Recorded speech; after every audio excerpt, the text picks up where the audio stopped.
Hello à tous, vous écoutez Développe ton biz, le podcast qui donne la voix aux entrepreneurs du bien-être. Nous sommes tous entrepreneurs du bien-être, entrepreneurs de notre bien-être. Découvrez de nombreuses pratiques et celle qui vous conviendra au mieux. Enrichissez-vous des autres et de leur parcours pour se développer et s'épanouir. Expérimentez des outils pour vous explorer, vous reconnecter et oser prendre votre place.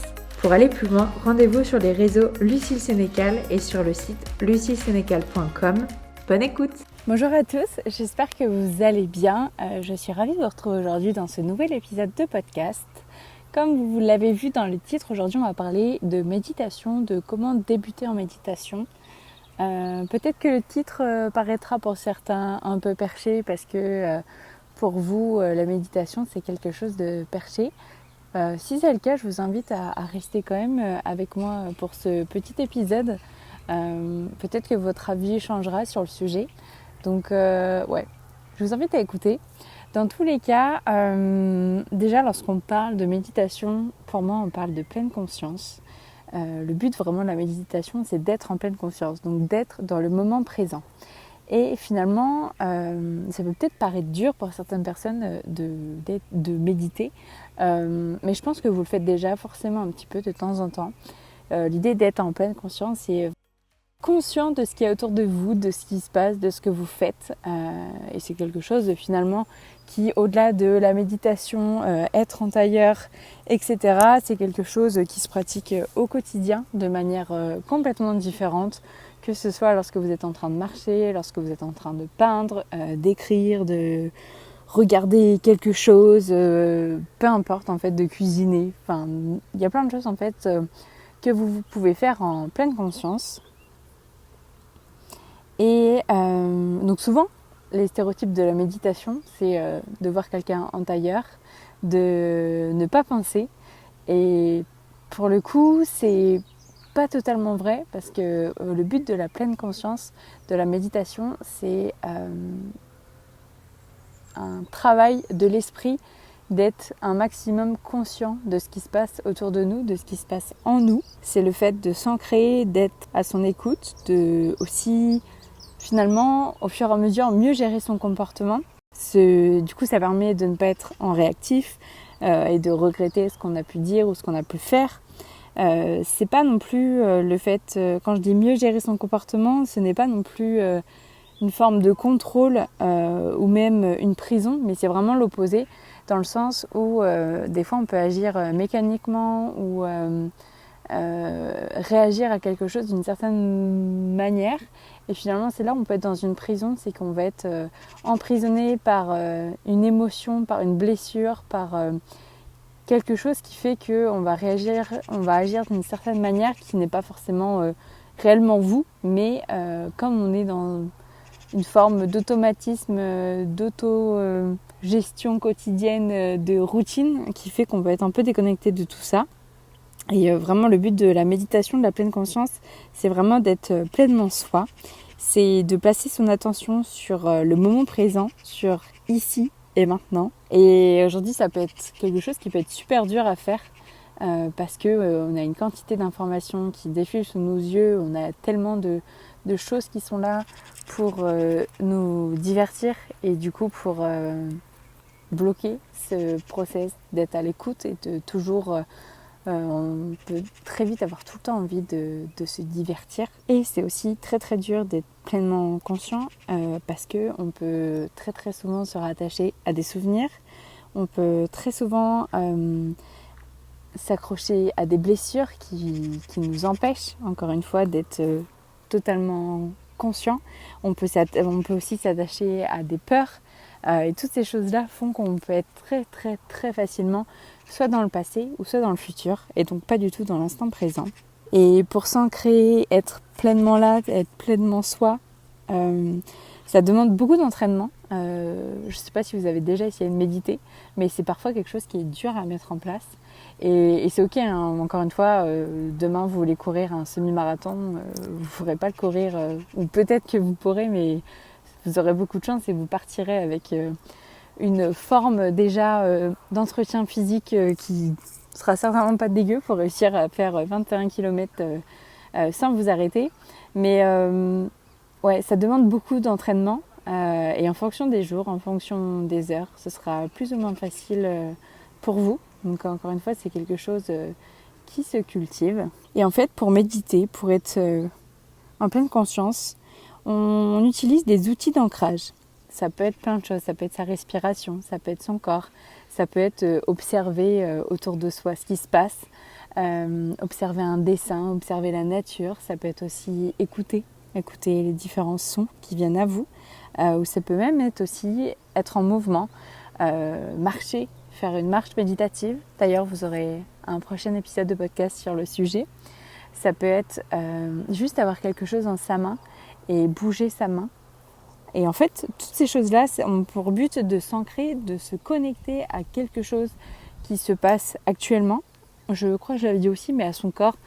Juste, par exemple, sentir les mouvements du ventre à chaque respiration, les mouvements de la poitrine, focaliser son attention sur sa main. Et ensuite, il y a aussi d'autres formes de méditation qui se rapprochent plus de visualisation, où là, l'idée, c'est de créer une certaine image, en fait, de quelque chose, d'un souvenir, de quelque chose, d'un endroit qui vous fait du bien ou autre. Et donc là, on est vraiment dans l'imaginatif, dans le fait d'imaginer vraiment quelque chose qui vous fait plaisir. Il y a de nombreuses ressources qui sont disponibles un peu partout, des podcasts dédiés, des vidéos de YouTube, il doit y en avoir, mais tellement. Donc je vous invite vraiment à fouiller, à voir ce qui pourrait vous plaire, sachant que des fois il y a des méditations qui sont plus ou moins longues, il y a des discours qui vous plairont plus ou moins, il y a même des paroles, la voix de la personne qui vous plaira plus ou moins. Donc je vous invite vraiment à fouiller en fait pour trouver une personne qui vous convient, une personne qui vous convienne sur sa manière de parler, de voir les choses, parce que c'est super important. Et toutes les méditations en fait qui sont disponibles sur YouTube, entre autres ou même ailleurs, ce sont des méditations guidées. C'est un très bon outil en fait pour démarrer, parce que là si je vous demande de méditer, c'est parfois très complexe au début. L'avantage de la méditation guidée, c'est qu'en fait vous écoutez quelqu'un qui va parler. Alors des fois elle fera peut-être des blancs, elle arrêtera peut-être de parler, mais le but en fait c'est de vous guider et de vous ramener à vous. Parce que en fait, dès que vous pouvez vous mettre en tailleur ou même dans n'importe quelle autre posture, si vous essayez de méditer, vous allez probablement très vite avoir des pensées qui vont venir à vous.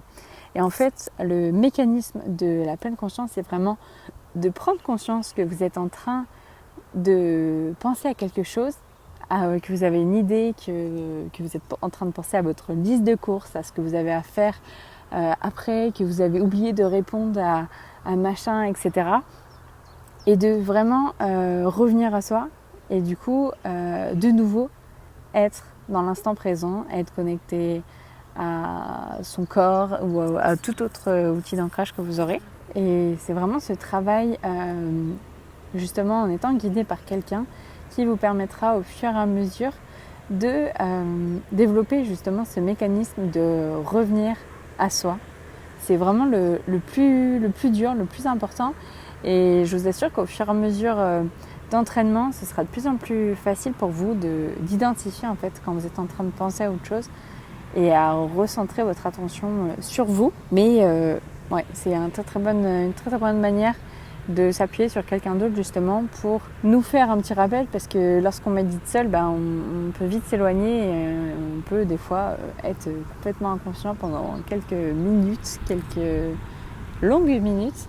Et là, le but d'une méditation guidée, c'est que très rapidement, elle vous dise de recentrer votre attention sur quelque chose. Et en fait, rien que le fait qu'elle parle, ça va vous permettre de remettre tout de suite votre attention sur le moment présent. Et aussi, quelque chose de super important, c'est vraiment de mettre de côté les jugements de ce que pourra dire la personne.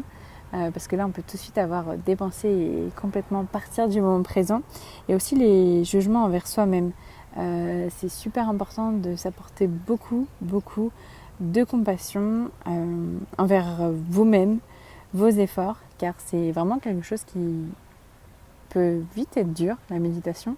Et donc si vous ne vous soutenez pas dans ce travail, cet entraînement, ce sera très compliqué. Ensuite, c'est aussi hyper important, c'est d'être dans une posture confortable. parce que justement tenir une posture en tailleur ça peut parfois être compliqué, surtout au début. Donc je vous encourage vraiment à vous allonger si vous avez besoin, à vous mettre dans votre canapé, à vous allonger sur un tapis de yoga, peu importe, mais vraiment essayer de trouver une posture confortable, ajouter des coussins si vous en avez besoin pour surélever vos bras ou poser vos jambes. Si vous êtes en tailleur, poser les cuisses de chaque côté.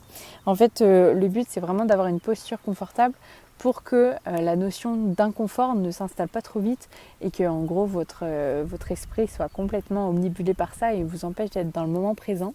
Sachant que lorsque on développe justement ce muscle de pleine conscience, c'est un exercice justement de réussir à dépasser l'inconfort. Et encore une fois, si là vous sentez des fourmis dans votre jambe, et vous avez aussi le droit de bouger votre jambe pour justement soulager ces fourmis et ensuite pouvoir refocaliser votre attention. J'espère que cet épisode de podcast vous aura peut-être convaincu à développer cette pleine conscience. Pour moi, c'est vraiment l'outil central au bien-être, à la connexion à soi pour être vraiment épanoui dans sa vie.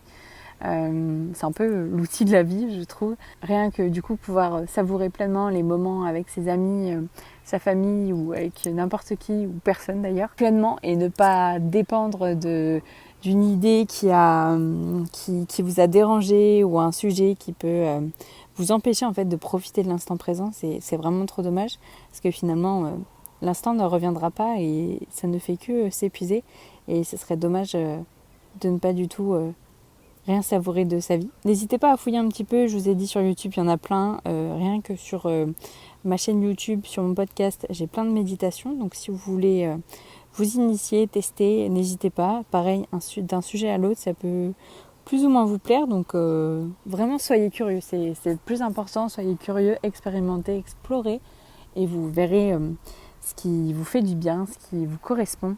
Et surtout, accrochez-vous à ces instants-là, c'est super important. Je vais enregistrer juste après une méditation qui sortira très certainement la semaine prochaine. Je vous invite à aussi l'essayer, si vous êtes curieux. Et comme je vous ai dit, aussi une marche méditative sera en ligne aussi prochainement. Donc voilà, n'hésitez pas à me faire vos retours, à me partager quelle expérience vous avez avec la pleine conscience, avec la méditation.